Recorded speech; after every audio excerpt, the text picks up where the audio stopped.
the sermon. Thank you all for coming. As we've stated, this is primarily an informational meeting.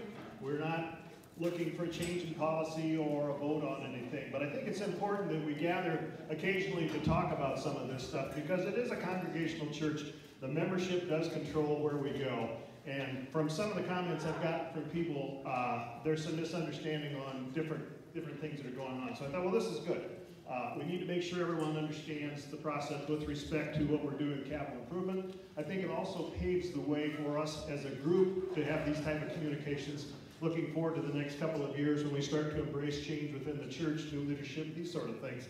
That we have to be able to sit down and speak with one another freely and exchange ideas.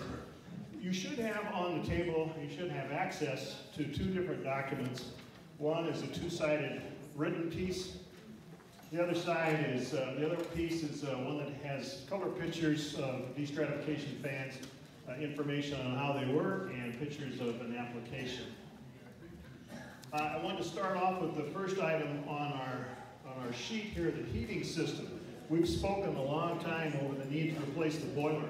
And we've also spoken that when we say replace the boiler, we think, well, we replace the boiler, then we're done. The boiler is just one piece in a very complicated system. The boiler makes hot water. From that point, the hot water is pushed by pumps throughout the building.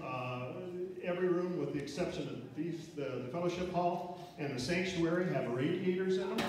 So that water has to be moved through the building. With respect to these two rooms, we've got big air handlers in there where the hot water comes into a system that looks just like a radiator. Air is forced through those radiators, which then brings heat into this room and the other room. So, and each one of these is a zone, which is controlled by a set of valves that works through electronic controls in the office. And as we look at the days we've not had heat in the last few years, there's only been one that Harold Miller could tell me about that was directly related to the boiler. So we've had a situation where we've not had heat, but we've had plenty of hot water in the boiler. So as a steering committee, we've stepped back and said, well, we know we're going to have to replace all the components in that system when we replace the boiler. Is there sense to stepping in and replacing and upgrading all those components if they seem to be the cause of most of our incidents without heat? So what we're doing right now, as opposed to the last time we spoke, we were submitting collecting quotes for the replacement of the boiler. We're thinking now, based on what we're told, that giant old cast iron boiler down there with no moving parts continues to chug along and do what it was designed to do. It makes hot water. And it's had a small leak for the last 15 years, but that hasn't changed. So what we're doing is we're focusing on changing all those downstream components, either replacing or upgrading to something that's new and better. And that's the direction we're going. So this summer, while the system is off, and it's going to be shut off probably the middle of this month and then doesn't fire up again until the end of September, we're going to go in and replace all those items. Now this is based on my conversation with past and current members of the Buildings and Grounds Committee who worked with this system for a number of years. Spent 2 hours on the phone with Harold Miller, who is the resident expert as far as anyone can tell me. And so this plan has the endorsement of all these folks, which I think is good. So that is kind of the first piece here with respect to what we're going to, just to bring you up to speed on what we're doing and why we're doing it. The second piece deals with the destratification fans, and that's this piece of paper. We will be installing this summer destratification fans in this room, one in this room, right off that beam there in the center, and then 2 in the sanctuary. The ones in the sanctuary will be, if you look up, you can see the speakers. There's 2 black speakers. They will be located on the beams just between those 2. 12 feet in diameter, low speed, high volume. The idea, as explained there, is to get that air mixed so that the heat doesn't go up and stay. Not as much of an issue today as it would be in a heating season. But you can understand the physics. Hot air rises, it goes up there and stays. We don't benefit from that. So the idea of the destratification fan keeps that air mixed so you don't see quite such a difference in temperature at the different levels. The other effect in the summertime, if you increase the speed of these fans, that you essentially get the feeling of the air moving, which we try to do with multiple little fans in the sanctuary. Those will go away and be replaced by these. And according to folks that have these installed, they're seeing 5 to 7 degrees perceived temperature drop by having these fans run. So our thinking is, we'll get them in here, we'll use them to hopefully bring down the energy costs during the heating season, and it may reduce the requirement for cold air that will come out of the eventual air conditioning system. So let's say we want to move the temperature by 10 degrees. If we can pick up 5 degrees from the fans, then that's 5 less we have to bring in here in terms of tonnage from an air conditioning system. So, any question on those two items?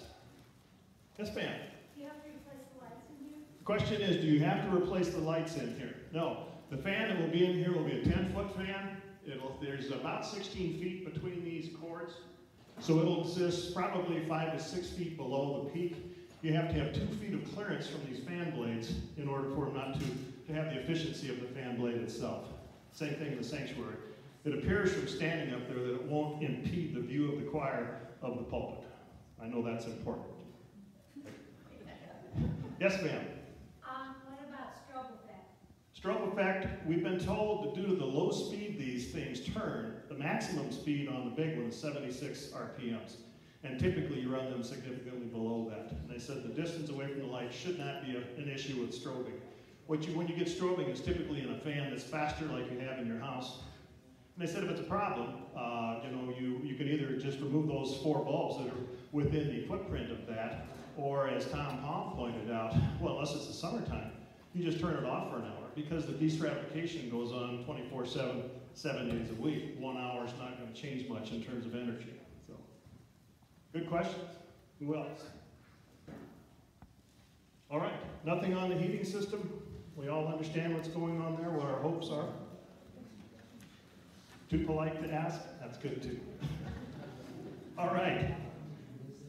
Since I promised to keep this short, and I'm hoping I'm doing, how's that going, Ron? Is this okay? Conley? Hello? Is this short enough for you? Yes. All right. Say on here, ladies can ask questions. I'm not going to repeat that one because it's typical Ron Conley. And we don't want to. He wrote his piece in the church any more than he just did. The fire suppression system. Before I get into that, I wanted to talk. The fire suppression system is somewhat tied to our discussion with the choir loft lift. And the other reason for having meetings like this, as I said, I've had questions come up since we started talking. For example, why don't we just take out one of those stairways and put the lift in there? And another question is, why don't we just put a lift on the stairs that goes up to the top and back? Well, the fire department tells us, based on the number of people that can be in that loft, you need both those stairways in order to evacuate in time of an emergency. So they won't let us touch those stairways in terms of adding, subtracting, anything. So based on that, I assume there's other questions out there with respect to that. But as we got into the discussion with respect to the choir loft lift, it appeared we didn't have all the answers we wanted to with respect to the fire suppression system.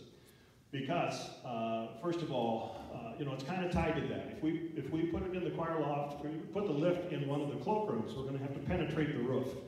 That requires us to get a building permit, and that would then trigger the need to put in a fire suppression system.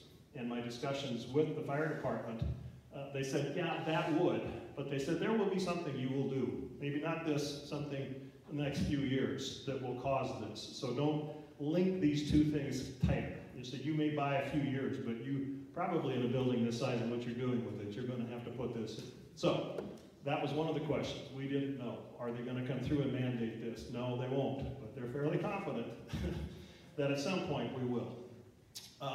The other piece of it is we didn't really know how does this thing work. We get the building permit.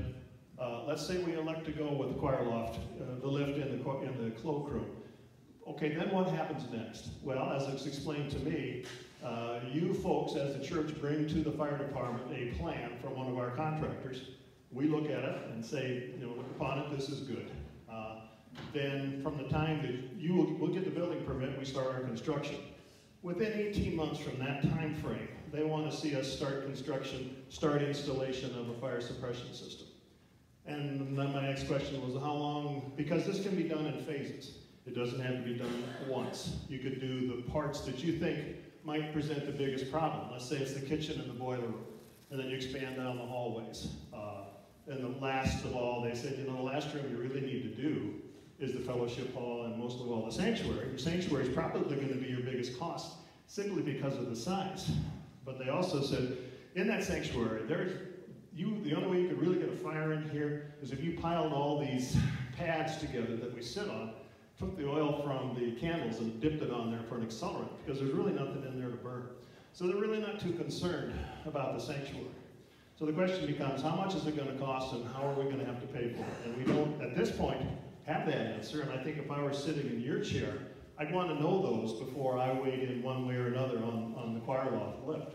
So based on what we're doing, we've got a second contractor who's in here looking at the system, and this was a contractor that was recommended to us by the fire gentlemen who are in our church that are in the fire department, have worked with this gentleman, and they said, I think there's going to be some savings here. So we felt it was a good use of our time to get a second opinion on what this system is going to cost, how we can structure it. So if it comes in at, let's say, $60,000 and we spread that over 5 years, that's different to me in terms of how it's going to impact our ongoing budget than it is if we have to plop down $80,000 the day we put it in. So we felt it was important for you to have that information before we proceed.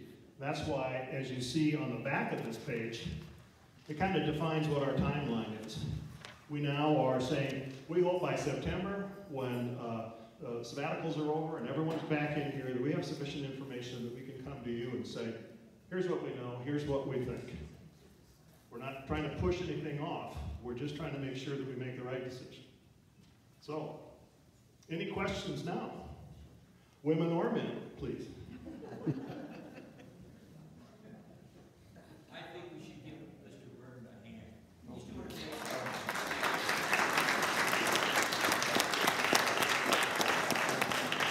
job. You are partially forgiven for your comments. Anything else before we turn you loose? Randy? Wondering if the water supply is sufficient for the sprinkling. The question is the water supply sufficient for a sprinkler system? The first plan that the fire department looked at, we only have a 2-inch main coming into this building, which is about the minimum. They've looked at the flow capabilities and they said, we could probably do that. The reason they say that is because the function of this building, if you were to have a fire, it wouldn't be throughout the facility. Something would happen in the fireside room. Something would happen in the kitchen. So they look at that and say, we don't need the full capacity of the whole system at one time. However, we have the unique opportunity that the city's going to go being in and tearing up the street to our northwest here and putting in a new water supply system. So it's highly recommended, and I think we will bring in a 4-inch line to the building, because the contractor who's doing all this is going house to house, building to building, and say, if you ever thought about doing this, now is the time to do it. So in all likelihood, we would bring in a 4-inch line to our facility, so it's there if we elect to go that route. The fire department would rather have the capacity of that 4-inch line than the 2-inch, but they could live with the 2-inch. We just think it makes good sense. You'll never have a better opportunity to bring in improved water to the building. Someone else? Going once? All right, well, thank you very much. Feel free to contact myself or any of the individuals you see on the back of this page, and they'll either get you the answer or get you one. Thank you.